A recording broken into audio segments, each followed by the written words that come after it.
Welcome back, everybody, to the Home Turf Podcast. It's me, Hunter Mitchell, and this time, as opposed to my usual co-host, Kate Harris, who unfortunately could not make it here, had a work conflict, but in his stead, I have Kylie Stoner. Kylie Stoner, who has joined us in our last soccer podcast. But now it's just me and Kylie taking the reins today. And I would say that since we last talked, it's been a little bit brighter Yeah. for Aggie soccer. Yes, an 8-0 win really helps a little bit. I would say that's pretty good for self-esteem. And in your last two games, outscoring your opponents 12-0 is it's a pretty good start. Yes. Yes, it is. Yes, especially the 8-0 win over Grambling wasn't a shock, but the 8 part was The 8 part, was a little intense. When The blowout victories was assumed. 6 was it 6 in the first half? Yes. 6 in the first half, and they I believe won 5-0 in what was it, like 2006. So they beat their final score in the first half. It tracks, so it will be 11-0 next time they play Grambling. Indeed. And then going on the road, beating Rice 4-0, give you a little bit of momentum going into conference play. You know, you got Kentucky coming in Friday. Yes. So I think the real question most people are asking is now you've got, 3 wins, 3 wins, 3 losses, a tie. You're kind of quite literally neutral. Yes. You're dead even 500. How do you feel about this team going into conference play? I feel the last 2 wins really helped. I think they kind of know what it tastes like to win, and I think they're going to want to hold on to that, especially with Kentucky being the first one. I don't think it's the most intense opponent they would face. Mm-hmm. We'll get into that in a little bit, but I think that they will absolutely not like knock out SEC play. Alabama's a rough team. Yeah. But I think they'll do okay. I don't think they're going to let the past few games really impact them. Yeah, because, they're going to need to. The loss to Florida State and even Washington State to an extent, not the worst losses. You really like to get that TCU win. But, TCU went on and got ranked in the top 25 recently, but I think lost to Butler on the road. Mm-hmm. So, that's not terrible. Not the worst losses in the world, but, you're still kind of searching for that really, quality victory. Yes. And I think Kentucky, A&M has won, the last 9 matchups against Kentucky, right? They've won every. There's been, let me think, 8 total matchups. We've won 7 and tied 1. Okay, so we tied 1 in like 2012. Historically, pretty good against Kentucky. Kentucky, not any slouches coming into this game either, with 6 wins and a tie. Mm-hmm. But they really haven't played super quality opponents, and even their one tie was against Valparaiso. So do you think that, even though their losses playing teams like Florida State and Washington State, as opposed to Kentucky, could give A&M kind of a little bit of an advantage there? Yeah, I think those losses were to quality opponents, while Kentucky's been playing some pretty easy teams. Yeah. We have here, so they've got Jordan Rhodes is kind of their bread and butter player, a graduate student, pretty experienced, and has, like I said, has 6 goals on the season. So, a lot like how A&M kind of has their reliable scorers. I think most people, most Aggies, when they think of, who is the go-to on the soccer team, you probably look at Miley Hayes and even now, kind of Sammy Smith. And so that's the one thing that I would say would be interesting and maybe give some trouble to the Aggies, because A&M's defense is pretty young. It is very young. It's definitely the youngest portion, besides Kenna in goal. Well, even the other 2 goalkeepers are senior fifth year, and then Kenna's a 5th year. So, but the defensive line itself is very young. Yes, that may be something to look out for with Rhodes kind of leading that offense, and even then defensively, you've got Mars Josephson, who is a grad transfer from UNC, which is a powerhouse school Yeah, for soccer. Yeah. that's definitely not anything to scoff at. Who has made 14 saves through 7 matches, which truthfully, you know, not really all that much, No. which kind of tells you a lot. That kind of clues you in on what you would need to know about Kentucky's defense, and it Hmm. appears like Kentucky's defense um, is quite stifling. Can hold their own for sure. Yeah, I mean, only like 2 goals per game or 2 saves per game.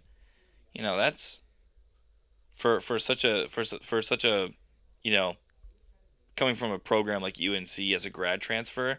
That just means to tell you that like their Kentucky's defense is pretty stout. I mean, if you look across um, like all of their scores for all the games they've won. I mean, we got 1-0, 2-1, 1-1, 4-0, 1-0, 3-0, 3-0. So the most anyone has scored on this team is 1 goal, Yeah. which is, I mean, defensively, I think is the main thing the Aggies are going to have to watch out for. And could maybe be where. Do you think that maybe this could be where the prolific offense from Grambling in the Rice game could come into play? Because I mean, is it the fact that they need to make more goals, or do you think that they simply need to shoot more? A&M does. Oh, I absolutely think they need to make more goals. I think the issue is not them shooting. They shoot a lot. Hmm. A lot, a lot, a lot. And their shots on goal to shots ratio is not the best. So they miss a lot. You miss all the goals you don't shoot, but Is that you need to is make that them an on frame. official Kylie Stoner quote? That is an official Kylie Stoner quote. Never heard anyone say a quote even similar to that one. No, it's it's Is it completely original? original. Yeah, not based on anything. But I think yeah, the offense really needs to show out. Of course, what we were saying earlier about like Miley Hayes, Sammy Smith being the leading goal scorers. I don't know how many goals Miley has on the season. I want to say like 2 or 3.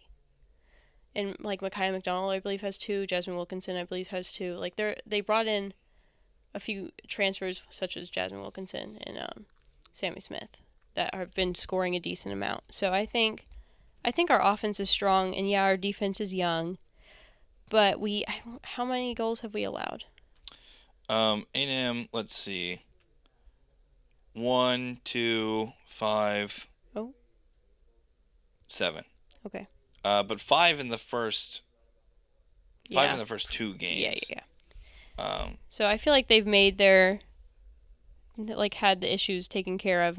You're making mistakes, get them out of the way before SEC play. You would hope. yeah, because I mean, come SEC play, you're gonna be playing teams like you're gonna have your Arkansas, and of course Alabama is always gonna be a nightmare. You Mm-hmm. got your Tennessees, you got really solid quality opponents, and I mean the odds of you offering someone in most of those games may be tough. Mm-hmm. But like if you can hold it to one, you know, offensively, if you can kick your offense in gear, I mean, because A&M ranks 22nd, tied for 22nd in the country in shots on goal per game. Mm-hmm. So, like you said, they're shooting. Like they're shooting enough. It's simply just making them. Yeah. Getting them on Which frame. sounds like duh, but I mean sometimes it can just kind of be. Would you think that it can be kind of a mental thing sometimes too? Yeah, I feel like it's a mental thing where you just have to believe in yourself to shoot, and then they might be believing a little too hard sometimes because they're skyrocketing some of those shots. You just got to get the right angle on it. You have to have the experience with it, and I think the ratio's been getting better the longer the season's been going on. Who like going into like SEC play, especially against like Kentucky? Who do you want to see? Maybe not step up, but who do you want to see like show out and perform? Mia Pante. Mm. I think she's been a big name for the last couple seasons, and I feel like she just hasn't been doing I feel like she's been working. I just don't think you've been seeing her on the stat sheet as much as Hmm. we're used to seeing her. Do you think that's maybe because she's splitting time with Sammy Smith? I think it could be. Yeah, you'll see her, but I feel like she's the one I see skyrocketing some of these chances. I'm like, you're Mia Pante. Hmm.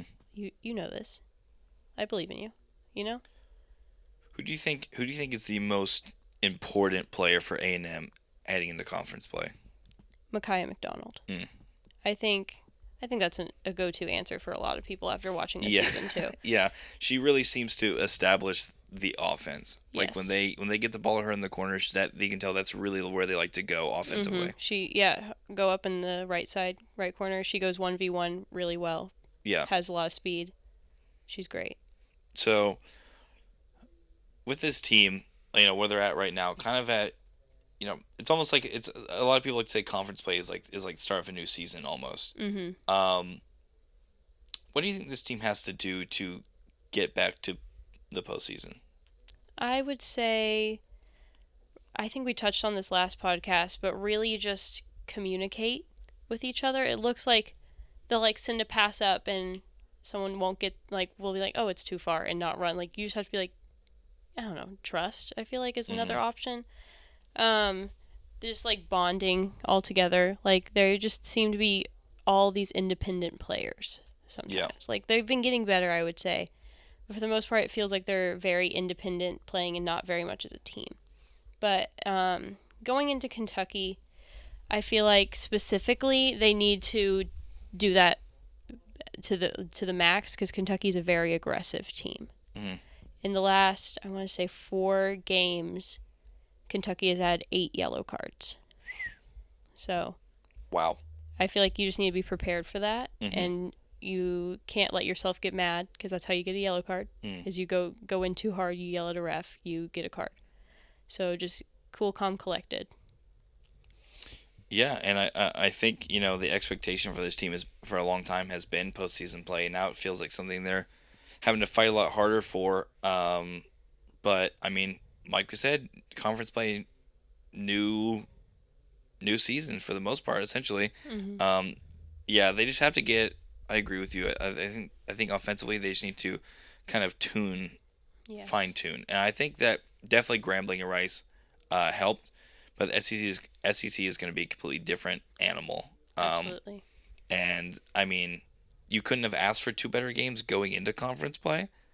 But against Kentucky is really going to kind of be the the litmus test. Hmm. Where are they at? Are they at the SEC caliber yet? Are they still behind? Or who if they win 2-0 against Kentucky, it's like wow, okay, you may think this is they're kind of tuning in and honing in.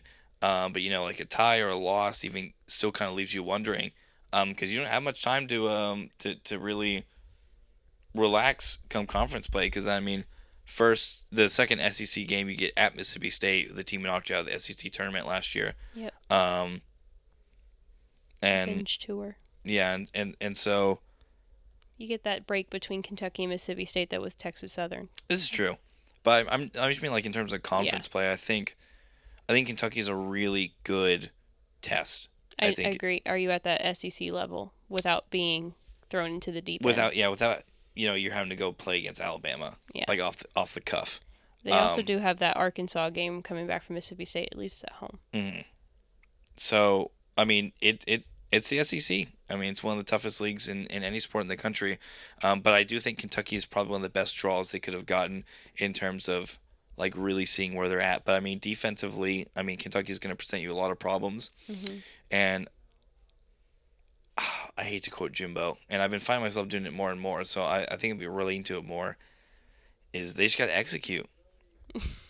They just have to. They really have to Yeah. go out there and they have to play fine tune offense because I think the defense after the first couple of games has been really solid, but they're gonna need they're gonna need a lot more and more offensive production than just shots on goals. Are they I'd rather see more quality shots on goals than just they're just shooting more. Yeah. Like, are they penetrating the defense? Are they, is it like a shot in the corner that barely hits the crossbar, or is it shot one that gets barely tipped by the goalie, something like that? More quality shots, I think. And I think if they can get to that point, I mean, they've got Miley Hayes, Jasmine Wilkinson, um, you got Sammy Smith. Micaiah McDonald. Yeah, you've got plenty of offensive weapons. I think A&M has them. I think they all need to utilize their own skill set and their teammates' skill sets more. And I think Kentucky is the perfect game to evaluate that. But I think in terms of previewing Kentucky and soccer, I think that's all we've got for today. Thank you for listening to the Home Turf Podcast. I am Hunter Mitchell, And I am Kylie Stoner. and we will catch you later.